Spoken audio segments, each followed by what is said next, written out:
Take two. Hey friends, what's up? I've been doing this YouTube thing for 6 years this month, and I wouldn't be myself if I didn't record everything twice, right? So, in this video, we are going to be discussing the steps that I have taken over the last couple months to try and reduce my online presence and things that you can do if you have the same goal. This video comes highly requested from my friends who, as I've talked more about doing this project for myself, wanted to just kind of have a nice packaged guide for how they can do the same thing. But it also, I realize, might reach folks who aren't familiar with me or my channel. This isn't usually the type of video that I make, but I would love to do more of them. So if it's of interest to you, keep on watching. First things first, what makes me somebody that you should listen to when it comes to online privacy, data storage, whatever, right? A video that I might make in the future is about media literacy and how just because you see somebody sitting between two bookshelves who looks what we perceive as being put together, that does not make them an expert. So I come with actual credentials, okay? I am currently a graduate student at the University of Wisconsin School of Information. I'm getting my master's in library and information studies. And common misconception about the field of librarianship is that all librarians do is put books back on shelves and like maybe do baby story times.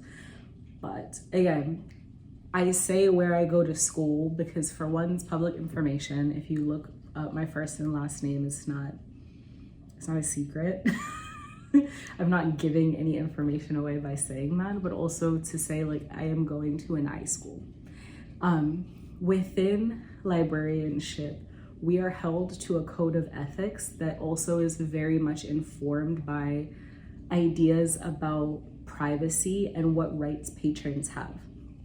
If you look something up on the computer at a library, if you take out a book from a library, it is unethical for the librarians who served you at that location or just in general to give that information away. Even for law enforcement to try and subpoena somebody's library records, it's a whole process. They cannot just go in there and say, was so-and-so here at this time, right? Privacy is ingrained into the field of librarianship. And so in starting my studies, it's made me want to take steps to both consider and then mitigate my presence online. Now, also I feel like kind of, not quite a credential, but also just background information about me. I'm a millennial. I am of the generation where my family sent me outside and closed the door and said, go play. The internet was not ubiquitous in my upbringing in the way that it is now, right? Like I didn't have a Facebook until I was entering high school. I had MySpace, which means I knew how to code at some point and then forgot that shit. But I had a MySpace, had Facebook, grew up in AOL chat rooms, but the idea of like the internet is in your pocket and having a smartphone and thus you're giving out data all the time, I have seen that happen over the course of my short life, right? It's not as if when I was born in the 90s, I came into the world with an internet presence where my parents announced when they were pregnant with me, what their due date was, and when my birthday was, what hospital I was born at, my full given name, all of this information that people put and don't even have consideration of for their kids' privacy, okay? So I think that that's also important too, because I remember having conversations when I was teaching middle school where I would tell my students, wasn't no laptop cart for each classroom. We had a laptop cart for the school that was in the school library, but every class had 4 desktops, like big ass desktops, wasn't no flat screens or anything like that. And I think it's hard, it was hard for them to consider that that their experience was not always the case, right? Like my first phone was a flip phone with no camera. Now that that's out of the way, when I say privacy, what I'm talking about is, here's something that we all need to learn how to do. When we don't know something, look it up. So I think even just the term privacy as it relates to the internet is something that's a little bit confusing. So this is something that I've learned quite a bit over the course of the semester. Privacy, security, and anonymity are not the same thing. Privacy is the assurance that your data is only seen by the parties you intend to view it. So when I talk about online privacy, I'm talking about, like I said, making my online presence as small as possible, because there is a lot of money to be made from selling your information to different sources. And the goal with this video is, first of all, to make you aware of what privacy is if you're not already, and I'm gonna get into those like blanket resources because I'm not gonna really be teaching on that. But more importantly, what are steps that you can take, like very like 101, 201 level steps that you can take for online privacy. 3 resources that I recommend you check out if you're like, Allison, what are you talking about? The first is privacyguides.org. That is a great like open source platform where people talk about what is privacy, what are different components of it. If you want privacy in this aspect, like the way that I found out about it was, what do I do with my car's navigation? Because it's literally tracking where I go. That's a great resource. So privacyguides.org, and I'll link all of these. The second is the Librarian's Internet Privacy Toolkit, because again, professional librarians are held to a code of ethics when it comes to online privacy, and thus we have to be well-versed in how to protect people's information. And as a result, that affects our practices as well, right? And then the third, and this was kind of my introduction to the idea of online privacy before I started school, was an episode of the Pretend podcast about how to disappear. In the How to Disappear series, the host, Javier Leyva, talks about how much of our information is able to be hacked. Is this a joke? The host talks about how much of our information is able to be hacked. And so he talks about like how to freeze your credit, personal information removal, which we're going to talk about, password managers, all of those things. So again, if you're not somebody who learns best from reading something, I recommend that. So let's get into some steps. Now that we've established who the hell I am and defined our terms, and also given like a blanket, like before I tell you what I did, probably go check out those resources so that you have some frame of reference for what I'm talking about. Let's get into it. My first step when it came to online privacy and trying to leave the internet was switching my browser to DuckDuckGo. DuckDuckGo is a secure online browser that does not sell your data. So that means that when you're doing searches, when you go to new websites and they ask about cookies, it automatically is opting you out. No, you're literally just there to view the information and then click off of it. When I talk about like selling your information, and also in turn, you'll see that the services that I'm going to talk about, like DuckDuckGo, Proton, whatever, they cost money. Lindsay Gregg had said, if something is free on the internet, then you're the product. Because think about it, if we have to pay for electricity, if we have to pay for water, why would a company like Google allow you to use all of their services, Gmail, Google search engine, Google Drive? Why would they let you use all of that for free if we live in a capitalist society? Somebody's paying something, and you're paying with your information, okay? So for example, DuckDuckGo is a browser, but I also pay for a subscription for it. And with DuckDuckGo, again, it's a secure browser. It also has a secure search engine. And so the first step that I took was to stop using Safari on my stuff. I'm an Apple person.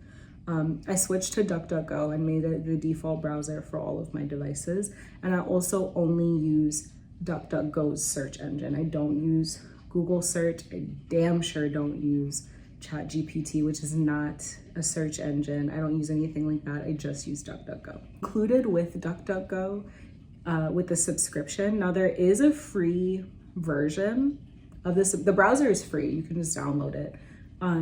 But with the DuckDuckGo subscription, there's a free version, but I have the paid version, which is $100 a year.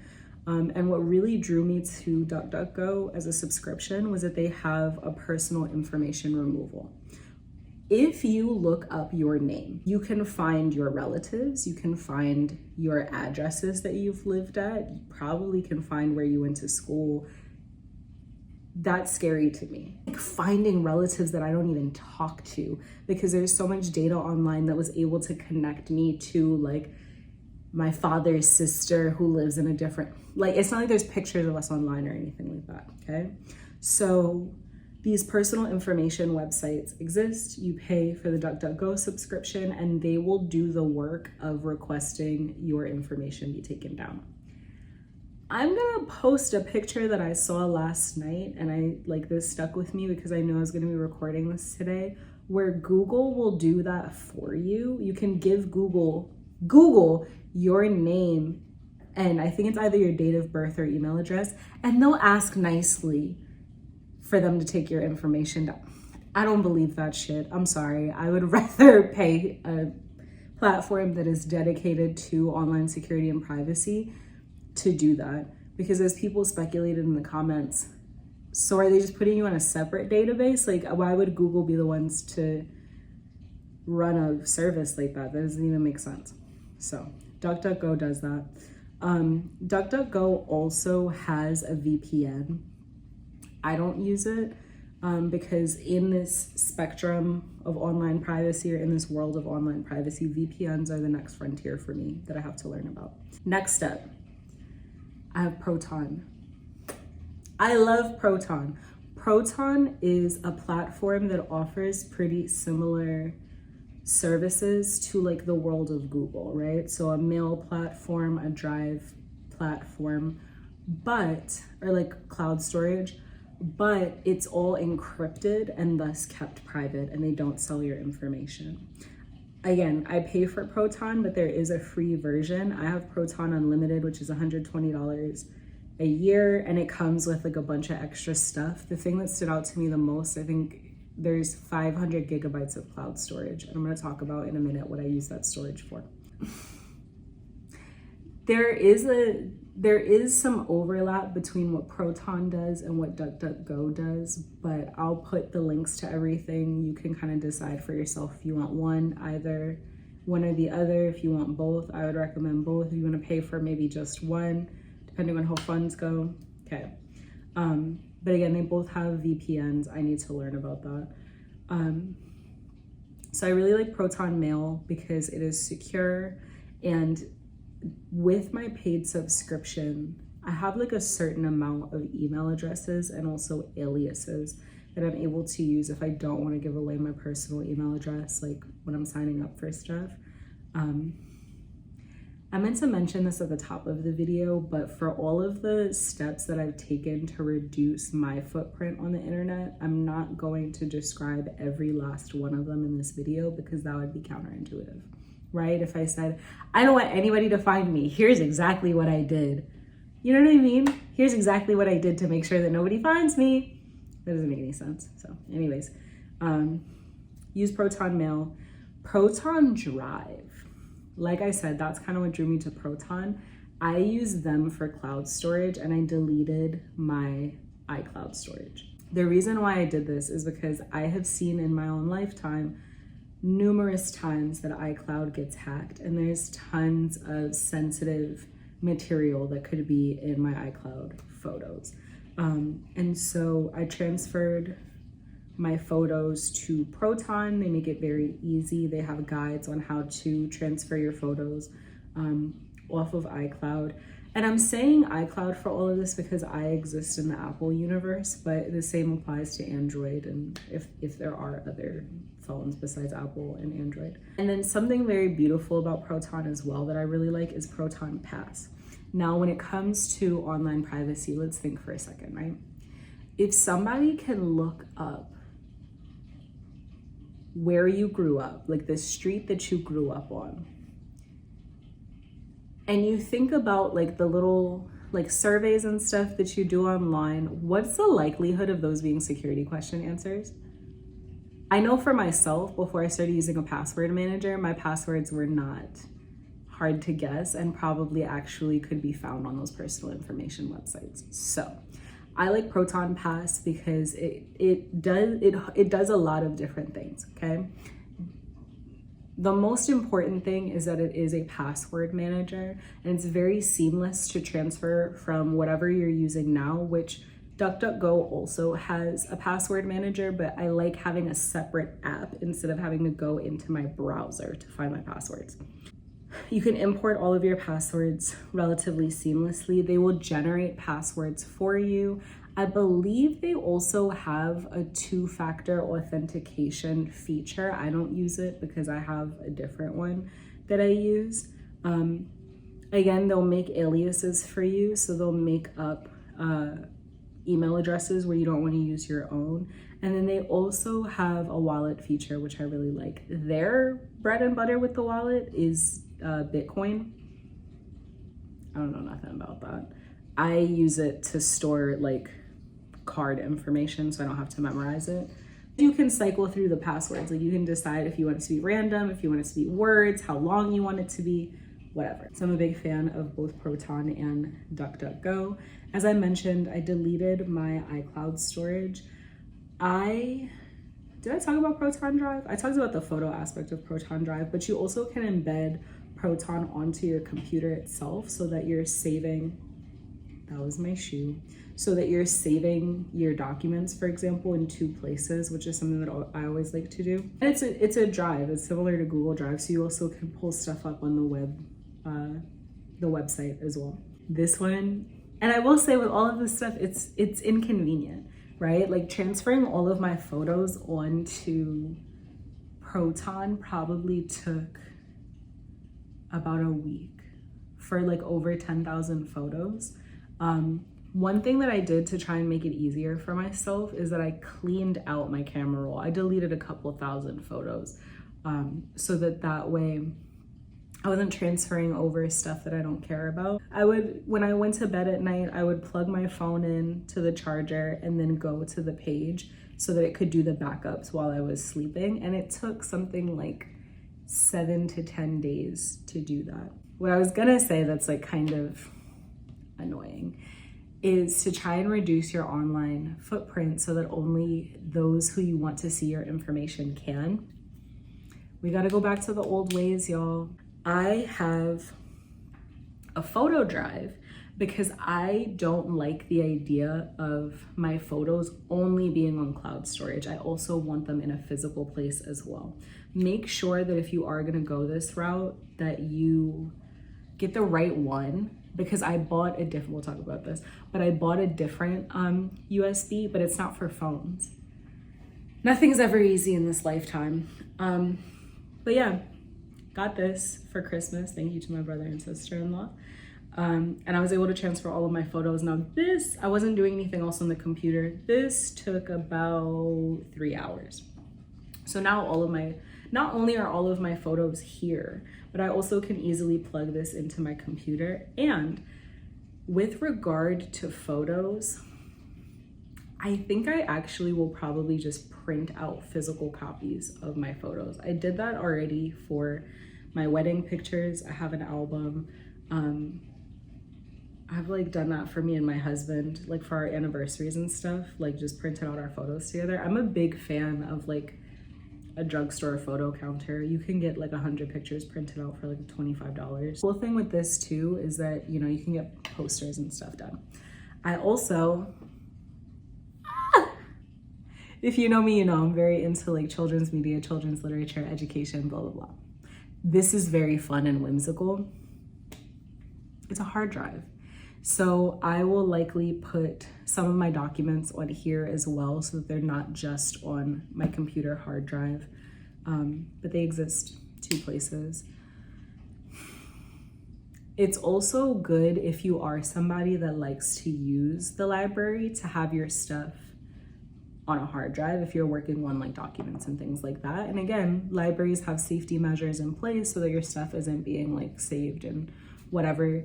Some libraries, from what I've learned and also what I saw from working, like they'll wipe the computer every single night or something like that, or after every user. If you're concerned about how your stuff is being saved, ask the librarian when you go there. Last frontier for myself when it comes to storage is I need to get an external hard drive for my laptop. My laptop has about 1 terabyte of storage on it, so it's powerful. There's a lot of stuff on there, but I love backing up my computer. Before this MacBook, I had the same MacBook Air from like 2013 to 2020. And I just had a habit of backing that computer up maybe like once a month. It's just something you plug it into the charger and then just plug in the external storage. But the nice thing with that then is because it's a whole ass computer, I'm able to plug in that old hard drive and, you know, get into my files from college and whatever, right? So I want to be able to do that with this computer. That's one of the last physical storage things that I need to do. I'm not going to spend too much time on this. People have very strong opinions about it. I do as well. And I'm not arguing with not a one of you in my fucking comments, okay? Stop using AI. Stop using chatbots. Stop using generative AI, all of that. At a moral level, you're giving your thinking away. You have a fully functioning brain. Why can't you just look something up on your own? Under the lens of online privacy, you are literally creating a log of your thoughts by using generative AI, or using chatbots and large language models. Why? Why do that? The way that I've learned it from my coursework is that in the way that librarians are held to a professional code of ethics, that is not the case for artificial intelligence. And in fact, they profit off of not being ethical, okay? Because there's still people behind all of that are programming things. They're programming in racism and sexism and all kinds of other stuff. Just don't participate in it. Move away from feeling like you want somebody to give you an answer and go back to thinking for yourself. This is where like that librarianship and information science background comes in. A large language model is bullshitting answers. It's like a kid spitting stuff out on a test that doesn't make any fucking sense. And if you know things, you'll know that the answers that it comes up with are garbage. It's literally just pulling from different sources on the internet without any sort of system to verify the truth of what it's saying to give you a nice packaged answer. Stop doing that. Also, when you think from a privacy perspective, I know people who have put their mental health symptoms into ChatGPT, people who put their intellectual property and their original work into ChatGPT. You think that it's checking for grammar for you. It's saving all of that shit so that then it can push it out to the next person. Why would you do that? Again, argue with your mother about that. I'm not the person, because this is something that is very important to me. It is that serious, and that's not even getting into like the environmental effects, the way that it affects marginalized communities. I do judge people that say, oh, well, I'll just look it up on ChatGPT. Also, it's not a search engine. It's coming up with bullshit ass answers to make you feel satisfied that you got an answer. Go on DuckDuckGo. If you want to know symptoms for what you're experiencing on a medication or something, first of all, why would you say that onto the internet? I was like floored when somebody said that, but search it up on DuckDuckGo and then it won't be tracked. You know, like I said, argue with somebody else. And that spirit in mind, there is a certain type of conversation I am willing to have. If there is something that you're doing that I didn't mention, because like I said, I'm building the plane as I fly it. Let me know that in the comments. My next frontier is VPNs. But if you come on here and it's like, well, what about, and ChatGPT, I'm deleting it. I'm not playing that game with you, okay? You came here to learn something from me and we can have a discussion, but if you finna argue about something that you're probably wrong about, small thing, but I'm going to mention it here as well, is that I have moved away from, in terms of like tracking and stuff like that, I've moved away from looking up my news on social media, and instead I use a bookmark manager. If you're curious, I can link that down below.